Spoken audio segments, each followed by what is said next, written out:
मंदिर मस्जिद जहाँ भी गेलियो सबसे तोरा मांगलियोगे।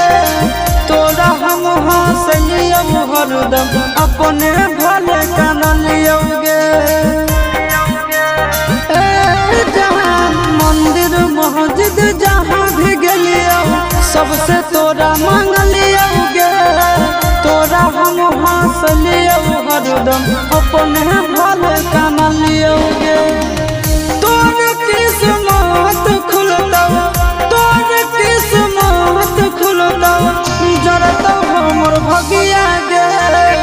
बसवे के डोलिया जानू बांस के अरथिया गे। बसवे के डोलिया